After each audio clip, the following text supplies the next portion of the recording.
Ikaw ang aking tala sa gabing madilim. Ito ang kinakalaganan ni Vasquez si Don Pepe upang patakasin at tinulungan niya ito kapalit ang 10 milyong piso. Subalit eksaktong dating ni Balahadja at tinatanong niya kung anong ginagawa niya dito. Sabi naman ni Vasquez ay hinihipitan niya ang tali at baka makatakas si Don Pepe. Kinumusta kuminwari ni Balahadja si Don Pepe at nagpasensya pa ito kung bakit kinakailangan dalhin doon si Don Pepe. Sinabi ni Don Pepe na hindi dapat nakikinig at sumusunod sila kay Moira dahil hindi nila alam kung ganito kasama. Sinabi naman ni Balahadja na wala siyang pakialam sa away ni Moira at ni Don Pepe at kung galit si Don Pepe kay Moira ay ibuga na lamang ang galit nito pag dumating si Moira. Pagtalikod ni Balahadja, sinabi ni Don Pepe kung papaano na ito pero sinabi ni Vasquez na tutulungan siya nito, huwag siyang mag-alala. Papasukin naman ni Age na mag-isa ang building na pinagtataguan ng Don Pepe. Nag-alala naman si Lethal at sinabi nitong hintayin na lamang ang mga polis. Subalit nag-aalala si RJ na baka mamaya ay patayin na ang kanyang papa. Si Carlos naman ay sinadyang kausapin si Zoe upang malaman dito ang kanyang kaugnalan sa pagkawala ni Don Pepe at itinanong dito kung siya ba ay may kinalaman at si Moira sa pagkawala nito. Ayaw sanang sabihin ni Zoe pero dahil sinabi ni Carlos na hindi ito likas na masama, ay nabagbag na rin ito at nagtapat sa kanya kung ano talaga ang nangyari kay Don Pepe at kung sino ang talagang kumidnap dito.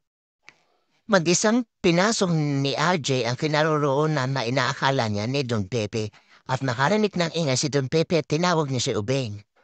Hinanap ni Ubeng ang kinaroroonan ni Don Pepe.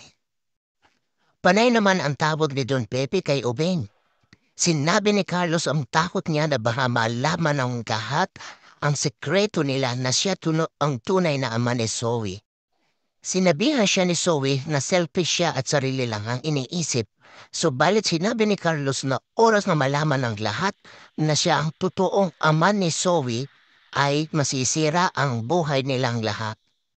Kaya binili na niya si Zoe na huwag na aamin at huwag siya magpapahalata sa lahat na alam niya ang kinalaman at kung anong nangyari kay Don Pepe.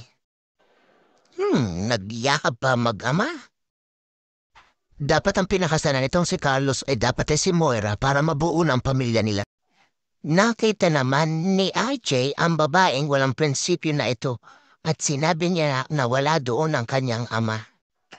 Nakita naman siya ni Moira at sinabi ni Moira na mayroon siyang business doon ang papapagawa ng t-shirt ng mga staff ng Apex. Ang inaakala niyan si Ubeng ay si Balahadja pala. Sinabi ni Don Pepe na kung magkano ang binayad sa kanya ni Moira, gagawin niya tong double o triple. Sinabi ni Balahadja na kahit sila ay masamang tao, sila daw ay loyal at tinanong niya pa nga si Vasquez na diba? Sabi naman ni Vasquez, yes boss. Itanong ni RJ kay Moira kung nasa ng kanyang papa, pero siyempre itatanggi ito ni Moira. Galit na galit si Giselle kay Moira at pilit na pinapalabas ang kanyang ama at hindi siya naniniwala na wala dito ang kanyang ama at walang tinalaman si Moira. Pagkakataon ng makatakas ni Don Pepe kaya ito ay kinalagan na ni Vasquez upang ito ay patakasin, subalit tinutukan ni Balahadja si Vasquez.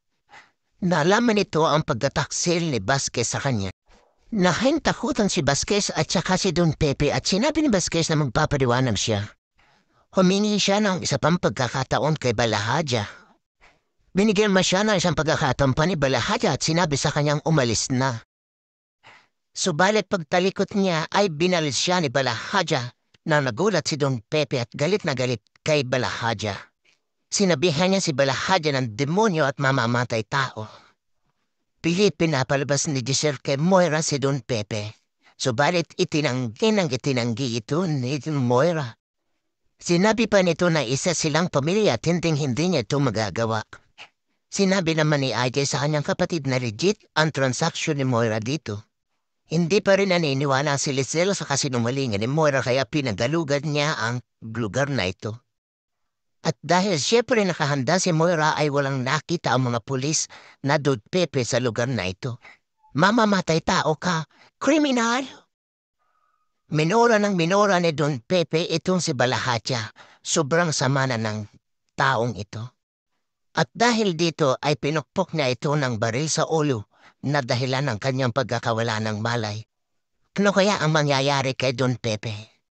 Inakusahan naman ni Giselle na bayaran ang babaeng ito pati na ang mga pulis. At sinabing kasapakat sila ni Moira. Subalit itinanggi ito ng mga pulis at sinabing hindi sila ganong magtrabaho. Nilayasan ni Giselle ang mga ito. Patuloy pa rin ang pagtanggi ni Moira kay RJ. Pag-alis nila RJ ay nagpasalamat naman si Moira sa mga tauhan dito. At hinarap niya ang walang prinsipyong babaeng ito. At dahil nga ang mga mukhang pera ay nagkalat sa mundo, tinanggap ng babaeng ito ang kanyang kabayaran. Pagkatapos noon ay tinawagan ni Moira ang kanyang kasapakat na si Nerissa. Yun pala ay nakita ni Nerissa na sinusundan sila ni RJ kaya winarningan niya agad si Moira na nakaagad na nakagawa ng paraan. Sinabi ni Moira na it works out at sinabi niya na napahiya ng husto sila Giselle. Makatakas pa kaya si Don Pepe sa kamay ni Moira?